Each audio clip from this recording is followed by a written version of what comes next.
Welcome to the Great Detectives of Old Time Radio. From Boise, Idaho, this is your host, Adam Graham. If you have a comment, email it to me, box13@greatdetectives.net. I do want to encourage you to check out our other podcast. Our focus right now is, of course, on the amazing world of radio, where we're just getting towards the end of a great series looking at the career of Jack Webb over radio outside of the detective genre.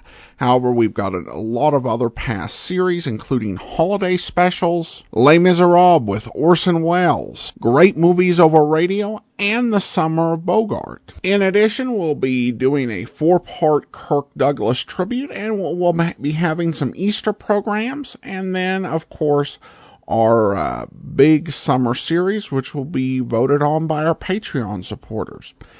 So you can go to amazing.greatdetectives.net. We also still have the World War II podcast, The war.greatdetectives.net, and the video companion to this podcast at videotheater.greatdetectives.net. Now, I will take as read everything I explained about how impossible this series is to date, and we'll bring you the second transcription in Mystery is My Hobby. And this one is Mr. Michael's Suspect.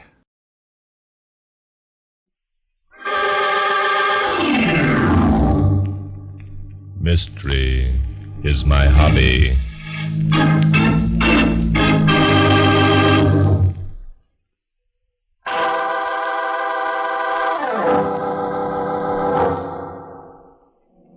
Inspector Denton and I had arranged to spend a few days at a resort called Southern Hot Springs. At the last moment, I was detained in New York. Inspector Denton went on alone, and I entrained 2 days later to join him at the resort.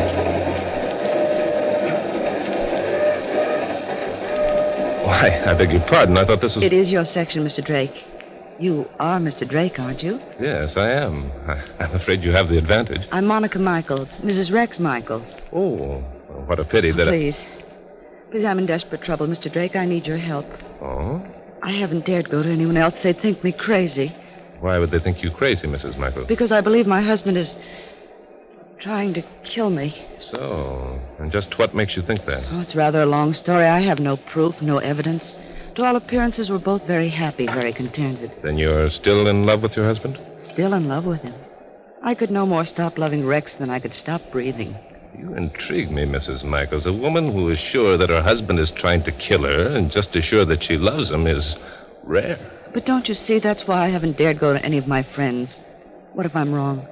What if Rex should find out about my fears?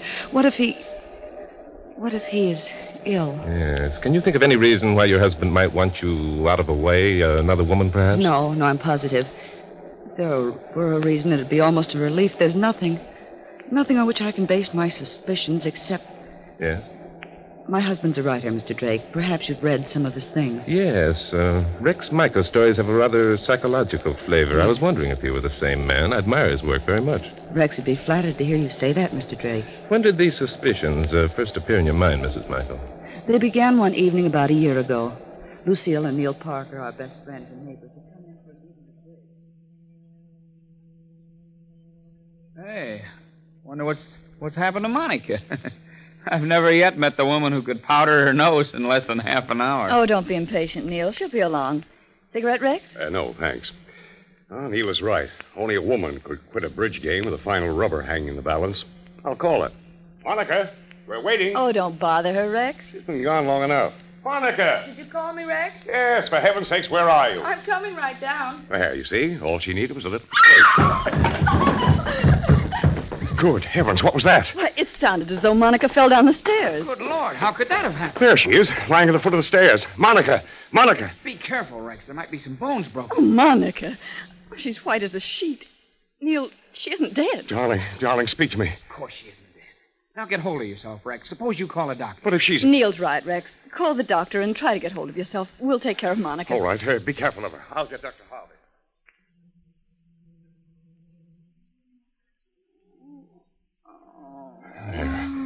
Is it any better, darling?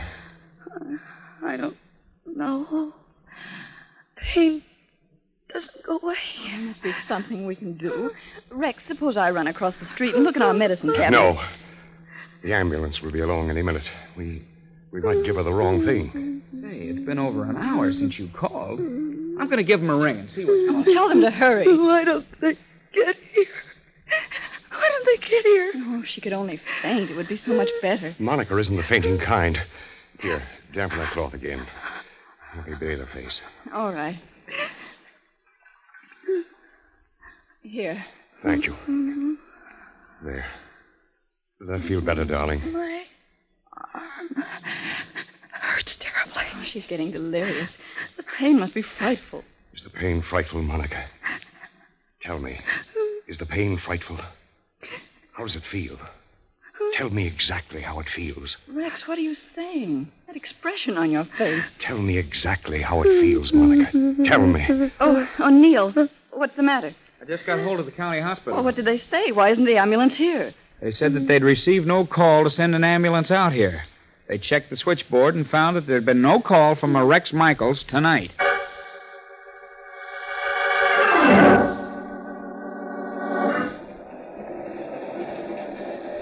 I'm not sure that I quite understand what you're trying to tell me, Mrs. Michaels. I'm not sure either. That is, I wasn't sure then. But you became sure later on. I think so. I did faint before the ambulance arrived that night, but when I returned to consciousness, I was in a bed at the county hospital. Lucille Parker was sitting in a chair staring at me.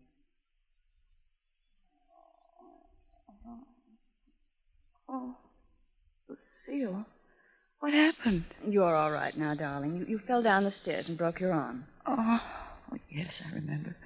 Where's Rex? Neil took him across the street for a drink. He was terribly shaken. Poor Rex. Must have been terrible for him watching me suffer.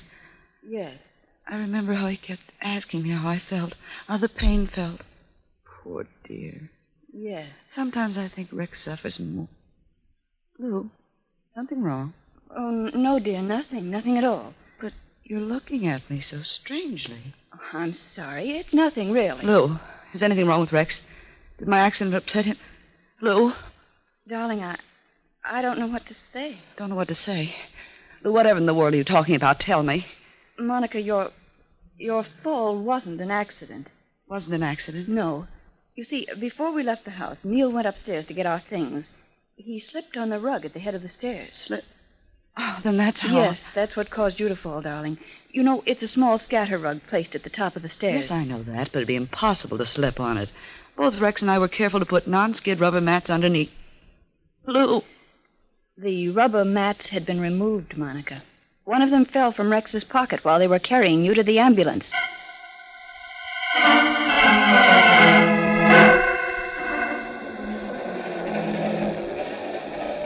Are you trying to tell me that your husband resorted to such a crude attempt to take your life, Mrs. Michaels? No, not then. Not then? It's very difficult for me to explain this, Mr. Drake. It's too much like a nightmare. Oh, good heavens, if it only were a nightmare. Yes, you were upset, Mrs. Michaels. If you'd rather No, not... I want to tell you I must. Lying in bed at the hospital, I had plenty of time to think. The absurdity of the thing struck me. Rex came every day. He was most kind and considerate. I convinced myself that it had been an accident, that the hospital had been mistaken about not receiving the telephone call, that the rug had become loose and Rex had absent-mindedly picked up one of the rubber mats and put it in his pocket. In other words, you wanted to convince yourself that Rex wasn't trying to kill you. He wasn't. Not then. You said that before. What was he trying to do then? Rex is very intense, Mr. Drake. He's very much in love with his work. He demands realism in his characters. I see. Go on, please. He was writing a story at the time in which his chief character was suffering intense pain. The character tried to describe how she felt to her husband. Good heavens, you don't mean that... I don't want to mean what you're thinking, Mr. Drake. I wouldn't permit the thought to enter my head then. But later, after I came home from the hospital, Rex and I and the Parkers went on a picnic at a place called White Rocks Beach. The Parkers had also decided to forget the incident of my fall. There was a tiny cove at the beach that Rex had discovered sometimes earlier. Before eating our lunch, we played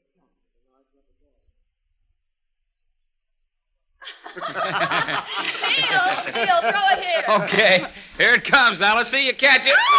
Nice work, Lou. Throw it here. Okay, watch it. Wow, I had to reach for that one. Throw it to me, Rex. You bet. Get ready, darling. There she goes.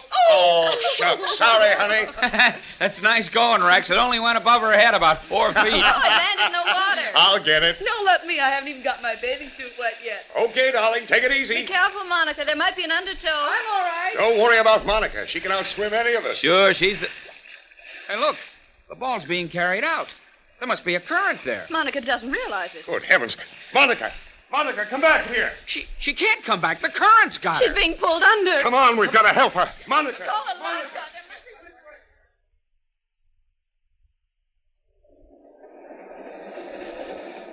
Obviously, they reached you in time. There was a dory pulled up on the beach. They used it to rescue me. And what happened that time, Mrs. Michaels? They brought me back to the beach and used artificial respiration. It was hideous. The same thing happened? Yes, I can still see Rex's face, the way he looked at me, the almost avid expression in his eyes. And you were convinced that Rex deliberately threw that ball over your head? What else was I to think? It was Rex who suggested eating our lunch at the Cove. Later, Neil made some casual investigations and learned Rex had arranged to have the dory there. Well, which means, of course, that Rex wanted you to be rescued. Yes, he... Oh, it's terrible to think of, but the next week I saw the manuscript of Rex's latest story. In it, one of his characters almost drowned. Amazing. Were there other incidents after the drowning episode, Mrs. Michaels? Yes, many of them. During the weeks that followed, I ran the gamut of every emotional reaction possible for Rex to study. And you think that Rex was responsible for all of them? I'm not sure. I didn't want to think so. And now you think he's trying to kill you? Yes. Death. The agonies of a violent death, the only emotions he hasn't been able to observe at my expense. And you believe that he'll make this attempt in your life at Southern Hot Springs? 2 weeks ago, Rex began to work on a new story. The setting is a southern health resort. Rex suggested we all go down to Hot Springs so that he could pick up some local color. All of you? Yes, he invited Neil and Lucille. I'm afraid he did it deliberately so as not to alarm me. So, then the Parkers and your husband are on the strange room. No. 2 days before we were to leave, I read in the papers that you were going to Hot Springs also, Mr. Drake. That's why you found me sitting here in your section when you returned from the dining car. But the fact that your husband and the Parkers are already in Hot Oh, Springs... I told Rex that my sister in Connecticut had suddenly become ill, that I wanted to run up and see her. I urged him to go on with the Parkers. He couldn't very well refuse without arousing my suspicions. Mr. Drake, you will help me, won't you? Help you? But what can I do? You have no evidence. You're not sure that you believe half of these things that have happened yourself, I'm afraid. You're a writer, Mr. Drake. Rex admires you very much. He'd be flattered if you'd call on him. But I have You could friends question him without arousing his suspicions. I must know. I must. Questioning people who are obviously neurotic, Mrs. Michaels, is out of my field. I'm afraid what I have plenty of money. I could pay you. Please help me. Very well, I'll do what I can. Inspector Danton will be at the station to meet me. I'll ask him to come along. Well, I believe we're here, Mrs. Michaels. Will your husband be here to meet you? I imagine so. Carry your bags, sir? Thank you, Porter. Here you are. Thank you, sir. Thank you. Hey, Bart. Bart. That's Inspector Danton Hey, Bart, now. hey. Hello, Inspector. Oh, Bart. Am I glad to see you, and me figuring on coming down here for a vacation. Inspector, I want you to meet Mrs. Rex Michaels. Mrs. Michaels, this is Inspector Noah Danton. How do you do, Inspector Dan? Hi. Look, Bart, the doggonest thing... Michaels. Did you say your name was Michaels, lady? Yes, Mrs. Rex Michaels. Why? Anything wrong, Inspector? Wrong. I'll say something's wrong. A man named Neil Parker was found shot to death at the Surf Hotel yesterday, and I'm holding a guy named Rex Michaels for his murder.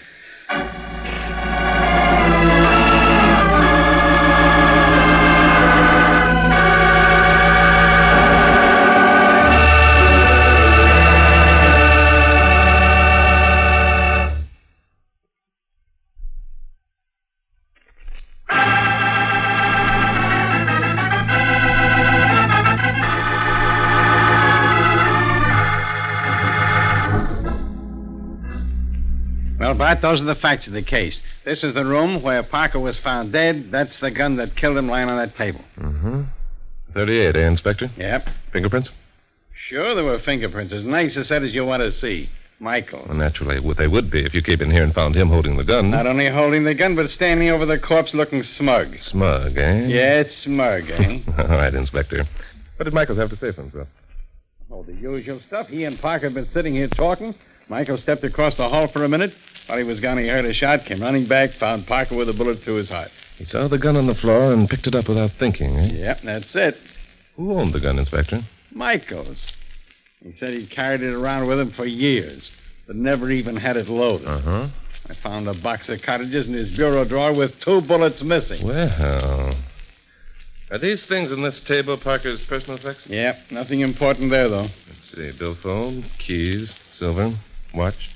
Hey, what's this? What is it? What's it look like? It's a picture of a babe. It's more than a picture of a babe, Inspector. It's a picture of Monica Michaels. Huh? Well, what about it? They were all good friends, weren't they? Yes, they were. Well, what else is there? Nothing much. That pile of papers there is the story Michaels was working on. Oh? Did you read it, Inspector? Yeah, dull as dishwater. So? It's a yarn about a private detective who solves a murder after the regular police have failed. Imagine that. I can't imagine that, Inspector. By the way, tell me something, will you? Glad to, Bart. What's on your mind? Why do you think Michaels is innocent of murdering Neil Parker? Why do I? That's right. Doggone it, Bart. Haven't I already told you that I've had the guy arrested? Haven't I shown you that all the evidence points to his guilt? Stop being so proud, you old codger. Huh? There's a doubt in your mind or you wouldn't have asked me even to look at the corpse. Now, what is it? Well, what? Well, it's like this. In the first place, Parker was wearing a jacket he'd borrowed from Michaels. Oh? Yeah.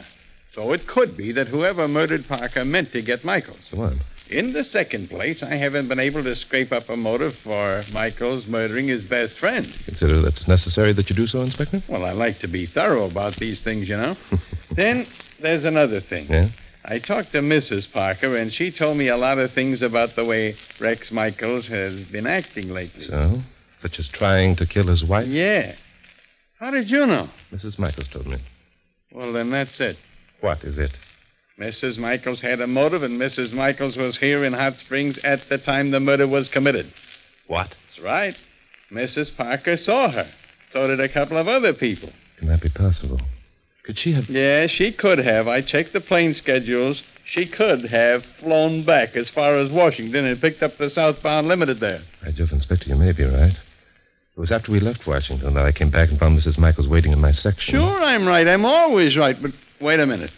We can't just go galloping into Mrs. Michaels' room and arrest her without any evidence now, can we? No, Huh. but we can go galloping in and find that evidence. Inspector, send down to the police station and have Rex Michaels brought up here.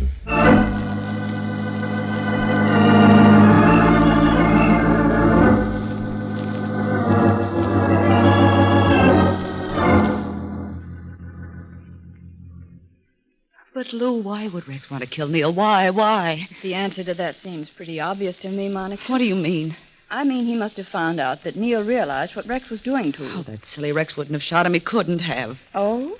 Your attitude toward your husband seems to have changed. It hasn't changed. I think Rex is ill, but not ill enough to commit murder. And yet you believe that was the very reason he wanted you to come to Hot Springs, to murder you. No, I didn't think that. Not really. Oh, I don't know what I thought. Perhaps I imagined all these things. Perhaps it's I who's ill. Perhaps it is, darling. Perhaps that's why you were here yesterday. Lucille? What are you saying? Oh, darling, I don't want to alarm you, but you were here yesterday. I saw you, and other people saw you. Suppose you are ill, Monica. You don't mean... You can't mean... I'm afraid, Monica, afraid for you.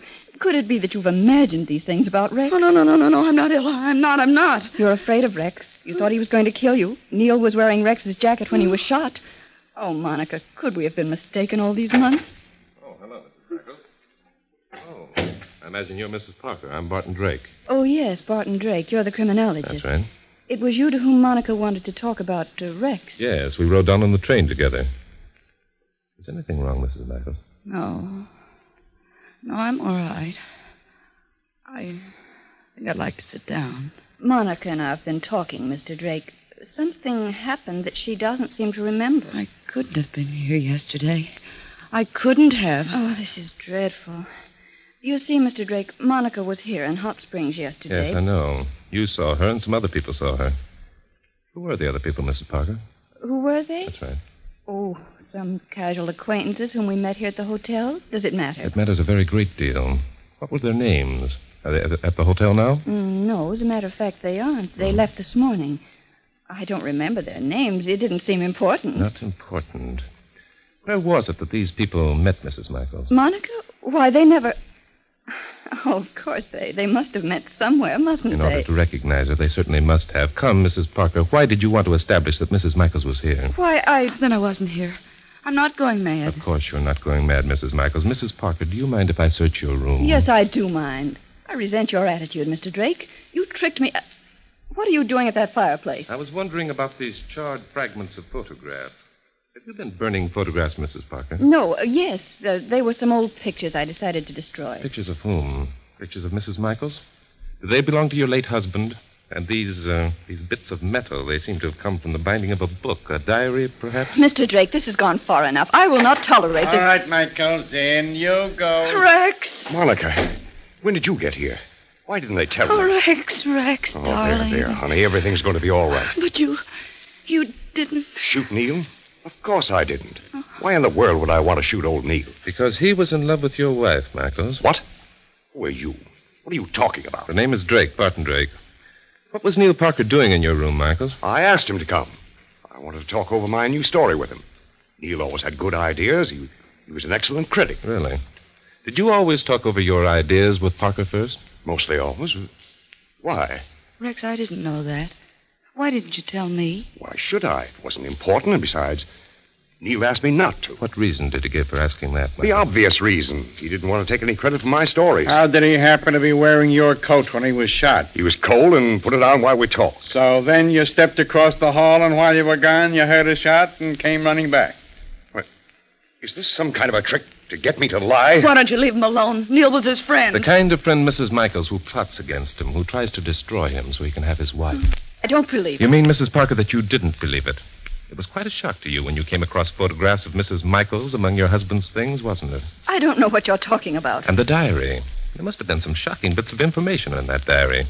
It came over you all of a sudden that for years your husband was in love with your best friend. That's a lie. It's not true. You were furious. You knew about Michael's gun, so you got it from his bureau and shot your husband through the heart. No, I didn't. You can't prove a thing. Your fingerprints weren't on the gun, Mrs. Parker. You wiped them off. But did you wipe your fingerprints from the cartridges that you took from the box that was in Michael's bureau drawer? Why, All right. I shot him. Doesn't matter now. After I learned that all this time he'd been in love with another woman, nothing mattered. Nothing mattered at all.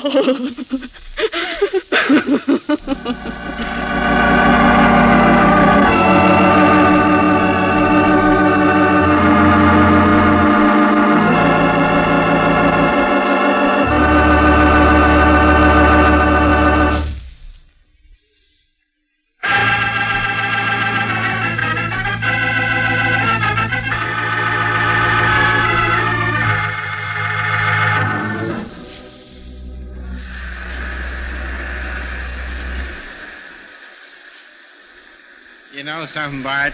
What's that, Inspector? This is the first time I've had a bathing suit on in 5 years. I never would have guessed it, Inspector, and you, it looks good. How do you know? You haven't looked at me once since that blonde babe sat down over there under the beach umbrella. Well, are you going to tell me? Tell you? Oh, yes, of course.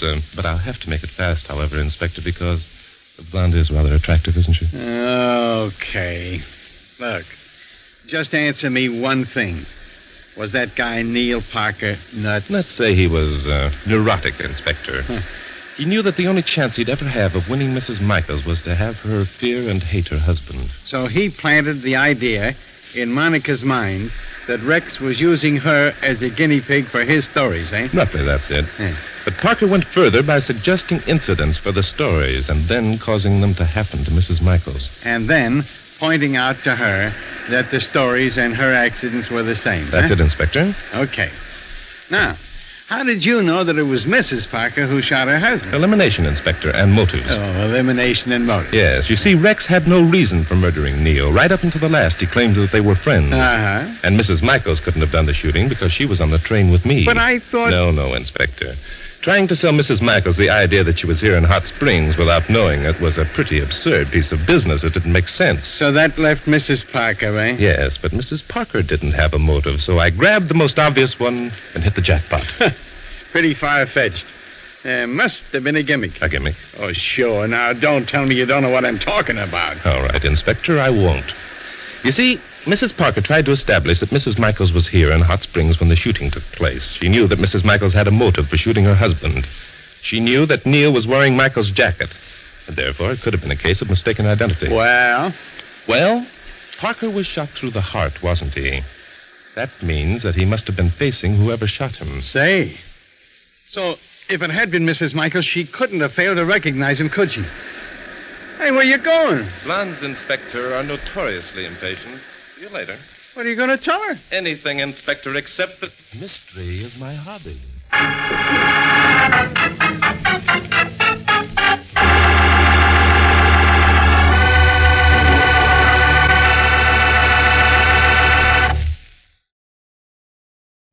Welcome back. Well, some surprising turns on this one, and I did enjoy just a lot of things in this episode.